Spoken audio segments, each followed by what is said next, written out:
سورہ بقرہ کی آخری آیت۔ اس آیت میں پہلے تو ایک بہت بڑی خوشخبری ہے، اور یہ قرآن مجید میں کئی دفعہ آیا یہ مضمون، لا یکلف اللہ نفسا الا وسعہا۔ اللہ تعالیٰ ذمہ دار نہیں ٹھہرائے گا کسی بھی جان کو مگر اس کی وسعت کے مطابق۔ یعنی اللہ تعالیٰ کے ہاں سب کا حساب برابر نہیں ہوگا، حساب ہوگا اس صلاحیت، اس قدرت، اس طاقت کے حساب سے جو اللہ نے اسے دی ہے۔ اگر کسی کی وسعت کم ہے محاسبہ بھی ہلکا ہوگا،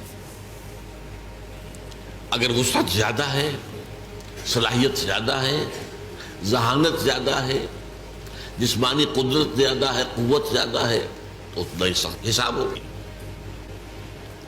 یہ بہت بڑی خوشخبری ہے۔ یعنی وہ جو دنیا کا قانون ہوتا ہے وہ یہ نہیں دیکھتا، اس نے چوری کی ہے سزا ملے گی، اب کس حال میں چوری کی ہے، کیا کیا ہے، کیا مجبوری تھی، دنیا کا قانون نہیں دیکھ سکتا اس کو۔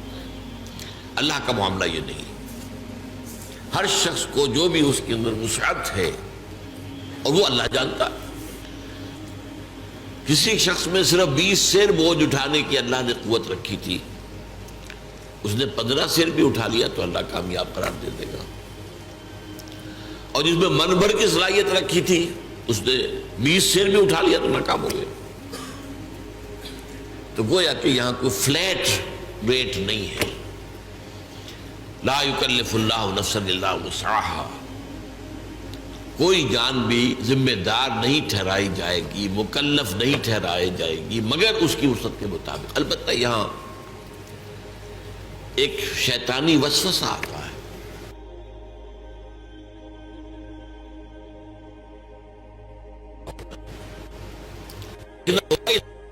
صلاحیت ظاہر ہو رہی ہے۔ اگر صلاحیت نہیں ہے تو دنیا میں بھی کامیابی نہیں ہونی چاہیے۔ دنیا میں تو آپ آگے سے آگے جا رہے ہیں، اور دین کے لیے یہ کہہ دیں میرے اندر صلاحیت نہیں، یہ دھوکہ ہے۔ تو اللہ جانتا ہے کس میں کتنی صلاحیت رکھی، اس کے حساب سے ہوگا معاملہ۔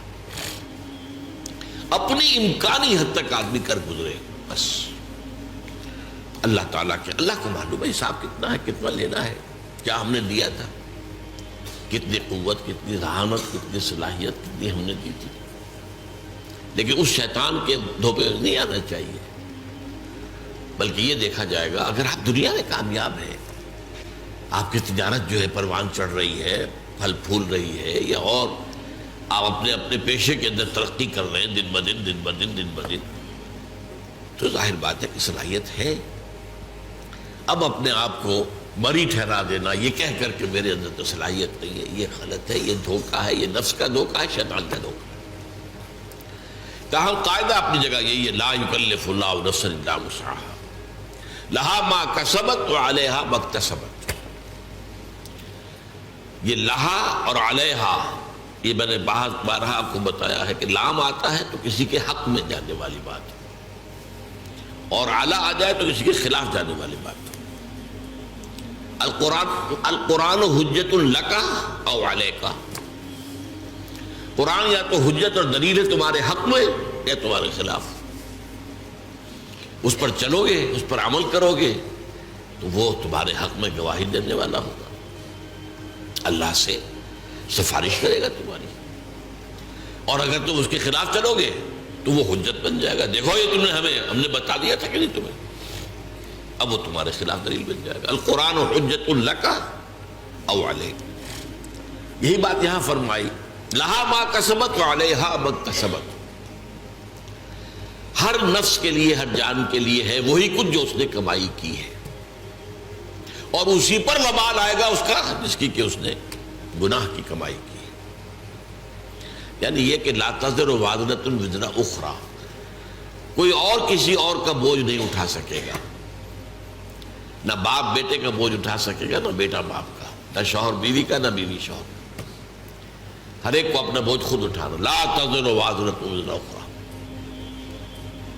لا یکلف اللہ نفسا الا وسعها لها ما کسبت وعلیها ما اکتسبت. اب اس کے بعد ایک دعا تلقین کی گئی ہے، ربنا لا تؤاخذنا ان نسینا واخطانا. اے رب ہمارا مواخذہ مت کیجو اس پر اگر ہم بھول جائیں یا خطا ہو جائے. خطا کسے کہتے ہیں؟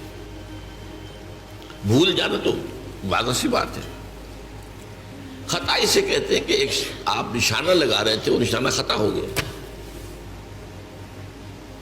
آپ نے تو نشانہ لگایا ہے لیکن وہ خطا ہو گیا. تو جو خطا ہو جائے اے اللہ اس پر ہم سے مواخذہ نہ کیجیے. ربنا لا تؤاخذنا ان نسینا واخطانا ربنا ولا تحمل علینا اصرا کما حملته على الذین من قبلنا. اور اللہ ہم پر مت ڈالیو وہ بوجھ جو تو نے ہم سے پہلوں پر ڈالا. اب یہاں اصل میں اشارہ ہے کہ شریعت موسوی بہت سخت تھی، شریعت محمدی کو بہت آسان کیا گیا. شریعت موسوی میں ہمیں معلوم ہے روزہ رات کو سوئے تو شروع، کوئی سیری ویری نہیں، اب روزہ شروع ہو گیا، اب اگلی غروب تک روزہ چلے گا. ہمارے لیے یہ ہے کہ سیری ہے، طلوع فجر سے پہلے پہلے کھاؤ پیو، آسانی کرتی. ان کے لیے سختی تھی، یوم سبت مطلقاً حرام، کوئی کام نہیں کر سکتے دنیا کا پورے دن، جمعے کی رات سے شروع ہو کر اور پھر ہفتے کے غروب تک 24 گھنٹے کا سبت ہوتا ان کا. اور جو لوگ یہودی آج بھی جو پریکٹسنگ یہودی ہے وہ اس پر عمل کرتے ہیں، اپنے ٹیلی فون بھی ڈسکنیکٹ کر دیتے ہیں، کچھ نہ ٹیلی فون سنیں گے نہ ٹیلی فون کریں گے، کوئی کام دنیا کا کوئی کام، بس عبادت کرو، تورات پڑھو، وہ جو بھی اور کوئی ان کے ہاں عبادت کا طریقہ ہے نوافل ادا کرو، بس یہ کوئی کام دنیا کا نہیں. اور ایک ہیلا کر کے اصحاب السبت نے، آپ کو معلوم ہے سورہ اعراف میں آیا ہے، تو جو ہیلا کیا تھا اس کے اوپر بڑا سخت عذاب آیا ان پر، انہیں بندروں کی شکل میں بنا دیا کہ کونوا قردۃ خاسئین، ان کی شکلیں بدل دی گئی. بس تو اس لیے شریعت موسوی بہت سخت تھی، شریعت محمدی میں آسانیاں کی گئی. اور اصول بھی حضور نے فرمایا یسروا ولا تعسروا، بھائی لوگوں کے لیے آسانی پیدا کیا کرو، سختی نہ کیا کرو. عام طور پر ہمارے ہاں رویہ کیا ہے، آپ کو تو سخت سے سخت بات کا فتویٰ دیں گے، اور خود انہیں معلوم ہے کتاب الحیل کس طرح ہیلے سے بچا جا سکتا ہے، خود ہیلوں پر عمل کریں. یہ عام ہے. ہونا یہ چاہیے کہ آپ اپنے لیے زیادہ سے زیادہ سختی کر لیں، دوسروں کے لیے آسانی، جو بھی شریعت کے اندر وہ گنجائش نکل سکتی ہے وہ نکال کر دکھائیں. یرید اللہ بکم اليسر ولا یرید بکم العسر، اللہ تو تمہارے ساتھ آسانی چاہتا، سختی نہیں چاہتا. یہ بھی روزے کے حکم کے سلسلے میں یہ الفاظ آئے ہیں سورہ بقرہ کے.